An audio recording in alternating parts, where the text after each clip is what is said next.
আসসালামু আলাইকুম everyone, welcome আজকের ভিডিওতে। আজকে কথা বলবো যে পর্তুগালে যদি ড্রাইভিং লাইসেন্স নিতে চান, অর্থাৎ পর্তুগিজ অথবা ইন্টারন্যাশনাল ড্রাইভিং লাইসেন্সটি যদি নিতে চান তাহলে কি করণীয়। তো আমি অলরেডি আমার ড্রাইভিং লাইসেন্সের আবেদন প্রক্রিয়া সম্পন্ন করেছি। তারপরে আমি ভিডিওটি করেছি, কারণ সঠিক ইনফরমেশনটি তাহলে আমি সঠিকভাবে বলতে পারবো। এবং আমার যে লাইসেন্সের প্রক্রিয়া এখন চলমান আছে, এবং আমি একটি পেপার পেয়েছি যেটার মাধ্যমে আমি পর্তুগালের মধ্যেই গাড়ি চালাতে পারবো, সেটার মানে অথরিটি পাইছি।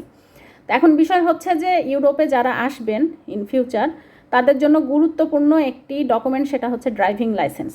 এটা করে আসার অন্যতম কারণ হচ্ছে যে ইউরোপে যদি আপনি লাইসেন্স করতে চান, তাহলে সেই ক্ষেত্রে যে পদক্ষেপগুলো করতে হয় সেটা হচ্ছে যে আপনাকে এখানে থিওরি পাস করতে হবে, প্র্যাকটিক্যাল পাস করতে হবে, এবং আপনার যে গাড়ি চালানোর দক্ষতা সেইটি আপনাকে সুষ্ঠুভাবে সম্পন্ন করার জন্য যে ড্রাইভিং ক্লাস সেটা নিতে হবে।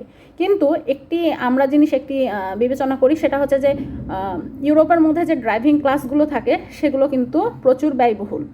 কারণ অ্যাজ এ বাংলাদেশি আমরা বাংলাদেশে যদি ড্রাইভিং শিখে থাকি, তো সেই ক্ষেত্রে আমরা খুব অল্প খরচের মধ্যেই দেখা যাচ্ছে যে 1 মাসের একটি ক্লাস নিতে পারি। কিন্তু এইখানে 1 মাসের একটি ক্লাস নেওয়া মানে লক্ষ লক্ষ টাকা খরচ করা, কারণ একটি ক্লাসেই পর্তুগালে দিতে হয় 1 ঘন্টার জন্য 30 ইউরো, অলমোস্ট বাংলাদেশি প্রায় 3,500 টাকা। তো দেখা যাচ্ছে যে আপনার পর্তুগালে আমি আবেদন করেছি, যদিও এর আগে আমি পোলিশ কার্ডে ছিলাম, পোল্যান্ডের, তো সেখানে আমার আবেদন করার সুযোগ হয় নাই। তো পর্তুগালের নিয়মটি নিয়ে আমি কথা বলবো যে এইখানে যদি কারো বাংলাদেশি লাইসেন্স থাকে, ড্রাইভিং লাইসেন্স থাকে, তাহলে সেই ক্ষেত্রে আপনি খুব সহজেই যখন পর্তুগালের আপনি টিআরসি কার্ড হাতে পাবেন, তারপরে আপনি আপনার সেই বাংলাদেশি ড্রাইভিং লাইসেন্সটি এক্সচেঞ্জ করার মাধ্যমে পর্তুগিজ লাইসেন্স নিতে পারেন, ইন্টারন্যাশনাল লাইসেন্স নিতে পারেন, যেটা দিয়ে আপনি পুরো ইউরোপেই গাড়ি চালাতে পারবেন।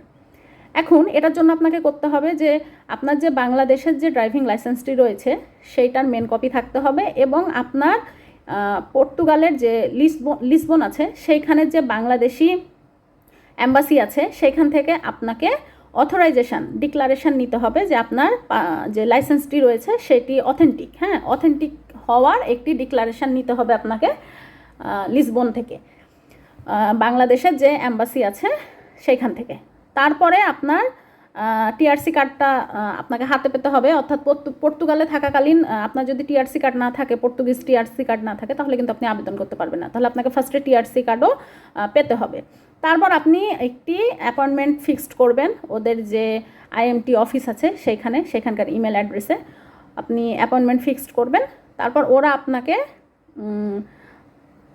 আরেকটা জিনিস বলতে ভুলে গেছি, যে অ্যাপয়েন্টমেন্ট নেওয়ার আগে আপনাকে একটি মেডিকেল এক্সাম দিতে হবে, অর্থাৎ আপনার নিকটস্থ যে আপনি যেখানে থাকবেন তার কাছাকাছি যে ড্রাইভিং স্কুল রয়েছে সেইখানে আপনাকে অ্যাপয়েন্টমেন্ট নিতে হবে। আপনার চোখের একটি টেস্ট করা হবে, আপনাকে চেয়ারে বসানো হবে, এবং প্রথমে বড়, তারপর মাঝারি, তারপর ছোট, তারপর আরও ছোট, এইভাবে বিভিন্ন অক্ষর দেখানো হবে, এবং আপনি সঠিক অক্ষরগুলো চিনতে পারছেন কিনা খালি চোখে সেইটির একটি টেস্ট আপনার নেবে একজন ডাক্তার। এবং আরেকটা জিনিস, যে তার আগে আপনার যে পর্তুগালের এসএনএস অর্থাৎ হেলথ নাম্বার সেটা কমপ্লিট করে রাখতে হবে, এসএনএস নাম্বার আপনার লাগবে। আর আপনার ওই চোখের টেস্টটি করবে, এভাবে প্র্যাকটিক্যালি আপনাকে বসিয়ে দেখাবে আপনাকে অক্ষরগুলো, এবং আপনাকে বলতে হবে যে হ্যাঁ এটা এটা এটা এটা আপনি সঠিকভাবে দেখতে পাচ্ছেন কি, এবং আপনি কখনো চোখের সার্জারি করেছেন কিনা, আপনি চশমা ইউজ করেন কিনা, আপনি লেন্স ইউজ করেন কিনা, বা আপনার অন্য কোনো চোখের অন্য কোনো সমস্যা আছে কিনা, এগুলো জিজ্ঞাসা করবেন। তো তারপর আপনি যখন মেডিকেল সার্টিফিকেটটি ওকে হয়ে যাবে, সম্ভবত 30 ইউরো খরচ হয়েছে মেডিকেল সার্টিফিকেটটি করতে, আপনার এক এক জায়গায় এক এক রকম লাগতে পারে, তো আমার ক্ষেত্রে 30 ইউরো খরচ হয়েছে। তো এটা করার পরে আপনার দেখা যাচ্ছে যে আপনাকে সেই দিনই আপনাকে সেই দিয়ে দিবে, মানে সার্টিফিকেটটা দিয়ে দিবে যে আপনার টেস্ট ওকে আছে, চোখের যেটা সমস্যা নাই, বা যাদের সমস্যা আছে তাদের সেই ক্ষেত্রে হয়তো বা অন্য কোনো কিছু হতে পারে, তো সমস্যা না থাকলে আপনাকে দিয়ে দিল সাথে সাথে। তো এটা আপনি হাতে পাইলেন। তাহলে আপনার এই সবগুলো ডকুমেন্টস, অর্থাৎ বাংলাদেশের অরিজিনাল ড্রাইভিং লাইসেন্স, তারপর ডিক্লারেশান, বাংলাদেশ অ্যাম্বাসি থেকে ডিক্লারেশান কপি, তার মানে পর্তুগিজে ট্রান্সলেট করা কিন্তু, তারপরে হচ্ছে আপনার যে টিআরসি কার্ড, আর আপনার পাসপোর্ট, আর একটা হচ্ছে যে আপনার এই যে চোখের যে টেস্টটি করালেন এই টেস্টের আপনার মেন কপি, মানে ডাক্তারের যেটা সার্টিফিকেট যেটা আপনাকে দিবে যে হ্যাঁ আপনার চোখে সব কিছু ঠিক আছে।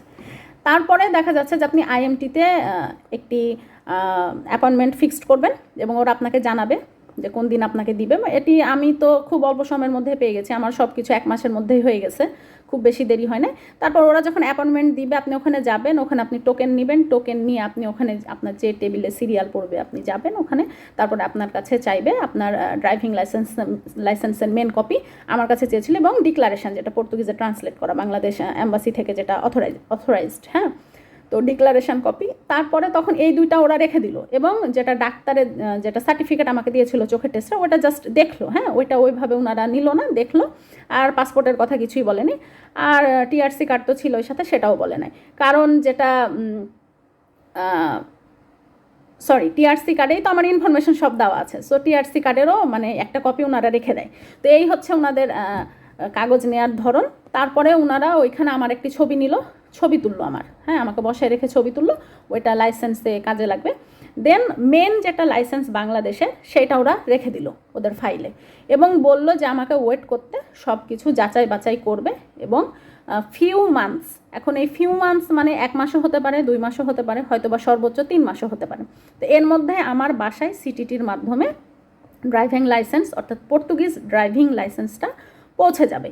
আমি জিজ্ঞাসা করলাম যে আমার বাংলাদেশি যে লাইসেন্সটা রয়েছে, তো সেইটা কি আমি বাসায় চিঠির মাধ্যমে পেয়ে নিব? তো ওই সময় কিন্তু আমাকে বলেছে যে হ্যাঁ, আমি এটা বাসায় পেয়ে যাব, এই লাইসেন্সও পেয়ে যাব।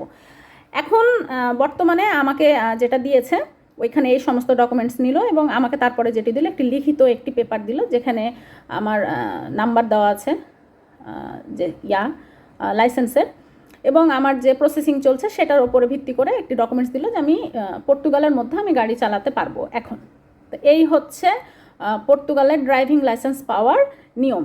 কিন্তু এখন যদি আপনি পোল্যান্ডে, জার্মানিতে বা অন্য কোনো দেশে যদি লাইসেন্স নিতে চান, যারা ওখানে বসবাস করেন, যেমন আমার হাজব্যান্ড পোল্যান্ড থেকে নিবে, তো সেই ক্ষেত্রে কী করণীয়? সেই ক্ষেত্রে হবে কি, আপনার যখন টিআরসি কার্ডটি পাবেন, তারপরে ওই যে same process Bangladesh driving licence দিয়েই আপনি আবেদন করবেন।